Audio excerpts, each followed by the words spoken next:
విధించాలి, ఇక్కడ రాజ్యాంగం అన్నది భ్రష్టు పట్టిపోయిందని నువ్వు మాట్లాడుతున్నావు కదా. అసలు విషయం చెప్పను ఒకసారి. ఆంధ్రప్రదేశ్ హైకోర్టు తమరు 2019లో పీఠం ఎక్కిన తర్వాత 2020లోనే ఇక్కడ కాన్స్టిట్యూషనల్ బ్రేక్ డౌన్ జరుగుతుందని డైరెక్ట్గా హైకోర్టు ఆ రోజు మాట్లాడింది. దీనికేం సమాధానం చెప్తావు? ఆ రోజు 14 సంవత్సరాల సీఎం తర్వాత ఇప్పుడు మళ్ళీ సీఎంగా ఉన్నారు చంద్రబాబు నాయుడు గారు. ఏ రోజైనా అతని హయాంలో, అతని అడ్మినిస్ట్రేషన్లో ఇలాంటి కామెంట్ ఏ కోర్టు అయినా ఎవరైనా చేయగలిగారా? ఒకసారి చెప్పండి. నువ్వు పీఠమికి ఒక సంవత్సరంలోనే, సీఎం అయిన సంవత్సరంలోనే ఆంధ్రప్రదేశ్ హైకోర్టు ఇలా మాట్లాడింది నీ మీద. ఇది అథెంటికేషన్. నేనేం వేగ్గా మాట్లాడట్లా, అబద్ధం చెప్పట్లా నీకులాగా. అంటే నువ్వు ఈరోజు పొలిటికల్గా మన కాన్స్టిట్యూషన్ బ్రేక్ డౌన్ అవుతుందని చెప్పి రాష్ట్రపతి పాలన విధించాలని ఏకంగా మాట్లాడుతున్నావంటే నీకు ఎంత తహతహగా ఉందో అధికార పీఠంలో కూర్చుని పోవడానికి నాకు అర్థం. అంటే అధికారం కోల్పోయి నెల రోజులకే ఏ రకంగానైనా దొడ్డిదారిని ఎలా అయినా వెళ్ళిపోవాలని ప్రజల్ని మభ్యపెట్టడానికి నువ్వు చేస్తున్న మైండ్ గేమ్ క్లియర్గా జనాలకు అర్థం కావాలనే ఉద్దేశంతోనే నేను ఈరోజు ప్రెస్ ముందు కూర్చున్నా.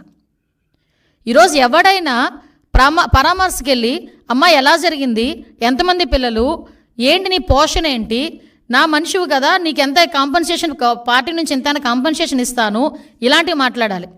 అతగాడు ఏం మాట్లాడాడండి? నీకు అమ్మఒడి వచ్చిందా, అమ్మఒడి నేను ఉంటే ఇచ్చేవాడిని, వసతి దీవెని ఇచ్చేవాడిని, ఇప్పుడు చంద్రబాబు నాయుడు గారు అవన్నీ ఇచ్చారా, అవన్నీ అయినాయా, ఇవన్నీ మాట్లాడతాడు ఎవడైనా? మైండ్ దొబ్బిందని తెలుసు. మరీ ఇంతలాగా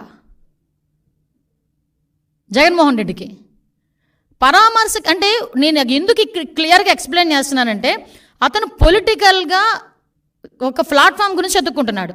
దానికి మాచర్ల అనే ఇష్యూని క్రియేట్ చేసుకున్నాడు. వినుకొండ అనే ఇష్యూని క్రియేట్ చేసుకున్నాడు. ఆ వినుకొండలో జరిగిన ఇన్సిడెంట్ గురించి పర్టికులర్గా దాని మీద ఏదో రకంగా వెళ్ళి బురద జల్లాలనే ఉద్దేశంతో అతను వెళ్ళి అక్కడ మాట్లాడాల్సిన మాటలు మానేసి, హత్య జరిగిన చోట రషీద్ గురించి మాట్లాడడం మానేసి, రషీద్ గారి తాలూకా కుటుంబం గురించి మాట్లాడడం మానేసి ఫోటోలు చూపిస్తున్నాడు. ఎస్, నేను ఉన్నట్టే ఫోటోలు చూపించావు. ఫోటోలు చూపించినప్పుడు ఏం చెప్పావు? ఎమ్మెల్యే గారి భార్యకి కేక్ తినిపించావు. 10 సార్లు నొక్కి నొక్కి నొక్కి నొక్కి చెప్పావు. మా వాళ్ళు సోషల్ మీడియాలో వేస్తున్నారు, భారతి గారితో ఫోటో ఉంది అతనికి సెల్ఫీ. మరి ఎమ్మెల్యే గారి తాలూకా ఒక్క జిలానీనే హత్య చేశాడు, జిలానీనే అరెస్ట్ చేశారు, మిగతా వాళ్ళందరినీ ఎందుకు అరెస్ట్ చేయలేదు, ఇతనితో ఇంతమంది ఫోటోల్లో ఉన్నారు అని నువ్వు అన్నప్పుడు భారతి గారిని కూడా అరెస్ట్ చేయాలా? నిన్ను కూడా అరెస్ట్ చేయాలి. ఎందుకంటే నీతో కూడా సెల్ఫీ ఉంది, నేను చూపించమంటే చూపిస్తా. భారతి గారితో సెల్ఫీ ఉంది. ఎందుకంటే ఇంతకుముందు మీ పార్టీలో చాలా యాక్టివ్ పార్టిసిపెంట్ కదా. వాళ్ళ మధ్యలో ఉన్న వర్గ విభేదాలతో ఒకరినొకరు అక్కడ చంపుకోవడం అనేది తప్పు. నేను దానికి ఏకీభవించట్ల. చంపుకోవడం అనేది ఎట్టి పరిస్థితుల్లో అంత బ్రూటల్గా చంపడం అనేది తప్పు. ఇమ్మీడియట్గా అరెస్ట్ జరిగింది, రిమాండ్కి పంపించాం. ఎక్కడ కూడా ఎటువంటి ఇబ్బంది కలగకుండా చూసుకున్నాం. నువ్వు వెళ్ళి రెచ్చగొడుతున్నావు. మళ్ళీ అక్కడికి వెళ్ళి వినుకొండ నువ్వు వెళ్ళి అక్కడ రెచ్చగొట్టి నువ్వు మళ్ళీ తిరిగి మాట్లాడితే పరిస్థితి వచ్చిందంటే ఒకసారి నీ తాలూకా మైండ్ సెట్ ఒకసారి ఆలోచించు. నువ్వు మళ్ళీ ఈరోజు ఎంత దారుణం అంటే గవర్నర్ గారి దగ్గరికి వెళ్తావట. ఓ పని చేయండి, గవర్నర్ గారి దగ్గరికి వెళ్ళేటప్పుడు మీరు కూల్చేసిన భవనాలు, అదేవిధంగా ఇక్కడ డీజీపీ ఆఫీస్ పక్కన, ఎందుకు ఈ ఎగ్జాంపుల్ చెప్తున్నానంటే డీజీపీ ఆఫీస్కి కరెక్ట్గా 1 కిలోమీటర్ దూరంలో ఉన్న పార్టీ ఆఫీస్ మీద నువ్వు దాడి చేసావు. ఈరోజు చంద్రబాబు నాయుడు గారు చలో ఆత్మకూరు పెడితే అక్కడికి వెళ్ళి చంద్రబాబు నాయుడు గారి ఇంటి గేట్లకి వెళ్ళి పెద్ద పెద్ద రాడ్లు తాడులు కట్టి బంధించావు. చంద్రబాబు నాయుడు గారి ఇంటి మీదకి నీ తాలూకా ఎమ్మెల్యే ప్రమోషన్ గురించి చంద్రబాబు నాయుడు గారి ఇంటి మీద జోగి రమేష్ వెళ్ళి దాడి చేశాడు.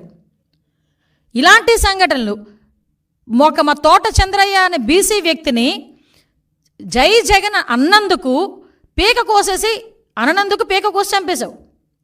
మరి వీటన్నిటి మీద మేమెవరి దగ్గరికి వెళ్ళాలి?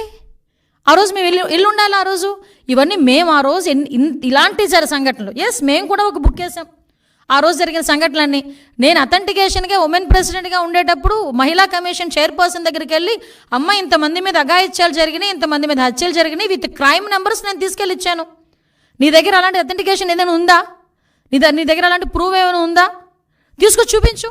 నేను ఈరోజు హోమ్ మినిస్టర్ హోదాలో అడుగుతున్నా. నేను మానేసి వేగ్గా మైక్ ఉంది కదా, నాకు ఒక ఛానల్ ఉంది కదా, నోటుకు వచ్చినట్టు మాట్లాడతాను, ప్రిపేర్ అయ్యి వచ్చాను, ఎవడు మధ్యలో అడ్డగించొద్దు, ఎవడు మధ్యలో ఆపొద్దు అని చెప్పి నోటుకు వచ్చినట్టు మాట్లాడేస్తానంటే ఎందుకు చట్టం ఊరుకోవాలి అని అడుగుతున్నా. ఆ రోజు నువ్వు ఎవరినైతే ఉపయోగించుకొని, పోలీసులను ఉపయోగించుకొని ఎంతమంది మీద ఇబ్బంది పెట్టావు. ఈరోజు పోలీసులకి సంబంధించి నేను చూస్తూ ఉంటే నిజంగా చాలా బాధ అనిపిస్తూ ఉంది నాకు. వాళ్ళ పరిస్థితి ఏంటా అంటే, ఈరోజు కనీసం పోలీసు వ్యవస్థ ఒక ఇన్వెస్టిగేషన్కో, మీకు విషయం చెప్పాలండి, ఇక్కడ ఫోరెన్సిక్ ల్యాబ్ కేవలం అమరావతిలో ఉన్న పాపానికి దానికి సంబంధించి డబ్బులు కూడా ఇవ్వలే, తెలుసా మీకు? మళ్ళీ ఈరోజు మేము 9 కోట్ల సెంట్రల్ గవర్నమెంట్ నుంచి తెచ్చుకున్నాం.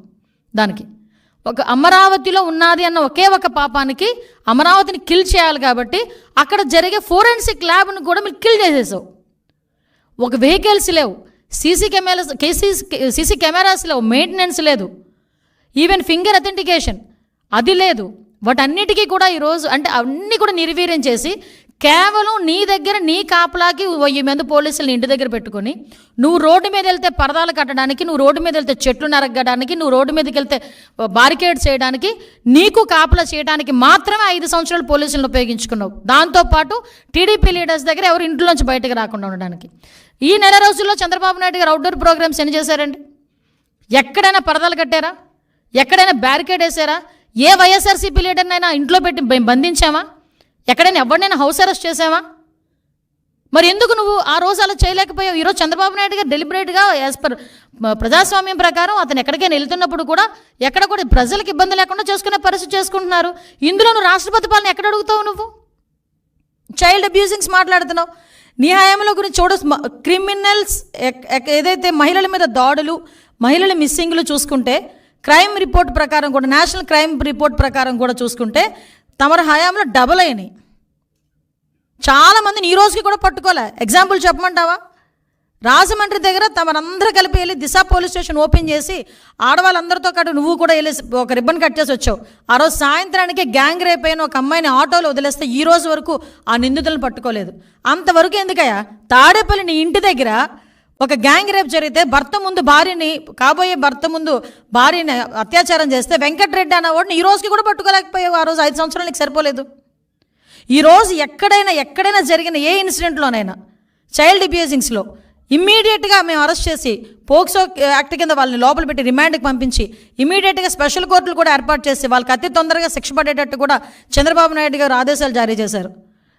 జగన్మోహన్ రెడ్డి నేను ఒకటి అడుగుతున్నా, లాస్ట్ 5 సంవత్సరాలు సీఎంగా ఉన్నావు కదా, రమ్య హత్య కేసు గురించి నువ్వు మాట్లాడలే, స్నేహలత హత్య కేసు గురించి మాట్లాడలే, ఆఖరికి అనూష హత్య కేసు గురించి నువ్వు మాట్లాడలే, నీ నియోజకవర్గంలో జరిగిన నాగమ్మ హత్య కేసు గురించి కూడా నువ్వు ఏ రోజైనా మాట్లాడేవా నోరిప్పి? బట్ మా సీఎం గారు మొన్న రీసెంట్గా చీరాల్లో ఒక హత్య జరిగితే ఇమీడియట్గా నన్ను అక్కడికి పంపించి 36 గంటల్లో నిందితులను పట్టుకుని అమ్మాయికి ఎక్స్గ్రేషియా కూడా ఇచ్చొచ్చాం.